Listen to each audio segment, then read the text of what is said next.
there are a lot of negative videos on YouTube telling you not to buy an EV.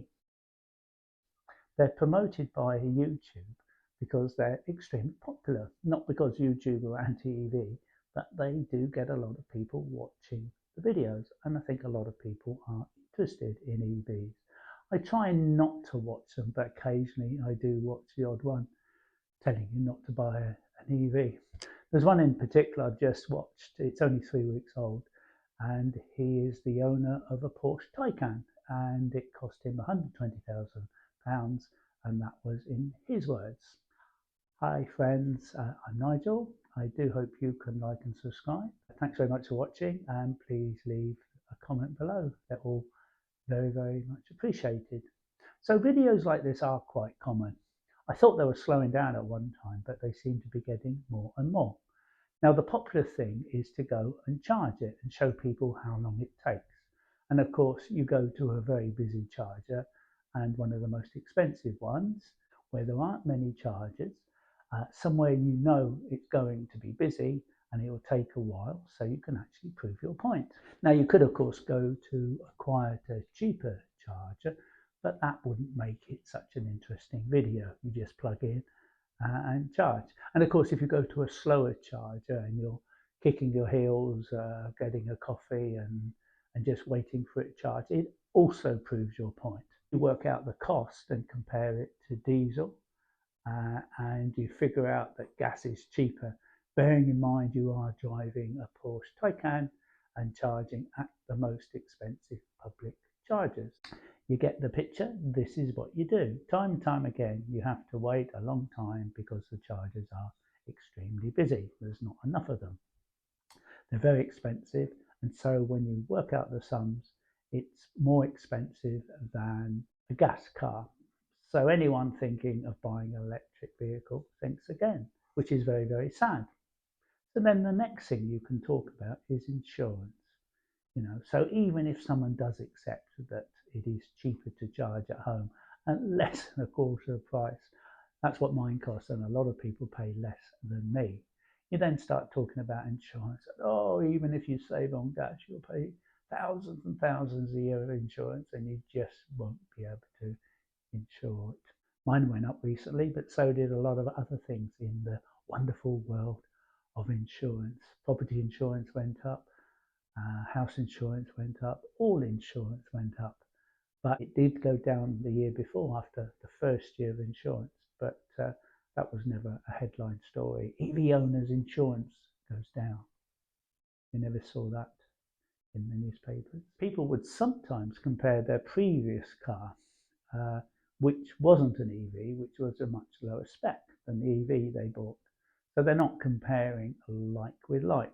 Any excuse to put insurance prices up, then insurance companies will. This particular site I was watching said, if you look at some of the comments, they get a lot of evangelists telling you that EVs are great. And when you look, actually, the comments, there are no evangelists and not many people saying how great an EV is, but there's lots of people saying, well done for how fantastic he is, and thanks for calling out the government, who it's a conspiracy to get everyone driving an EV. And there are very, very few comments from us evangelists. I didn't bother. I was thinking about it and thought, what's the point? You're in your own little world, your own little bubble of people that believe the lies told about EVs. So if you like gas cars, you're okay. But if you don't and you like EVs, you're an evangelist. So the reality of driving an EV, as I have found, is you charge at home a lot, and it's less than a quarter the price of gas and diesel. And some people pay a lot less than I do.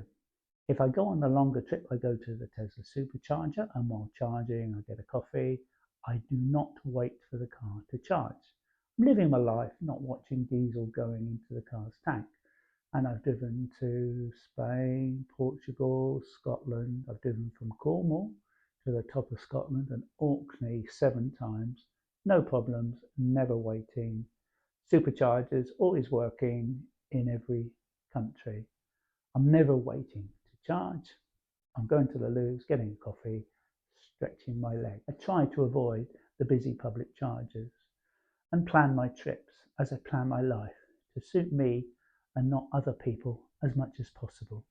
In Exodus services, they've got over 32 superchargers, and you can also charge without unhitching your caravan on the way down and then on the way back. Quite a good bit of planning for people heading the southwest. But if I wanted to prove that Tesla superchargers, people are always waiting, I'll go to somewhere very busy in a big city where there's only a few chargers in the middle of the busy time of the day and feel people getting annoyed because they are waiting to fill their EVs. It's not a difficult thing to do, but I'm not going to do that. Life is much too short. I prefer to talk about the EV, my Tesla Model 3, as I found it. I'm not paid by them. I've got no axe to grind. I think I'm probably more inspired by seeing stories on YouTube of people saying, don't buy an EV, don't buy an EV. So I have to obviously see what EV they've got. And they've never got a Tesla. They never have. And I certainly wouldn't buy a Porsche Taycan that's 3 times the price of a Tesla without the advantage of the Tesla supercharger network. How dumb do you have to be? Really, some people have got more money than sense. If I was buying my first EV now, I would buy a used one because prices have come down a lot. I always used to buy second-hand cars. But when I bought the Tesla in September 2021, there's very, very little difference between the price of a new one and a used one, only a few thousand. But now the price has come down a lot. You can get a decent Tesla Model 3 for around £20,000 or less. You certainly couldn't get anywhere near that when I bought mine new. So I decided to go for a new one, and it was the only new car I've ever bought in my life after 50 years. So for me, I would never go back to diesel. And yes, I do hate the smell of obnoxious, poisonous fumes from gas, petrol and diesel cars that cause respiratory problems with people young and old. But I'm not going to tell you to buy an EV, as the guy who owns the Porsche Taycan told you not to buy an EV. It's up to you. You're all adults, I hope. Someone in the comments said, stop telling people how good they are. I like it the way they are, only ever being a quarter full. I don't want them to change. I like it the way it is at the moment.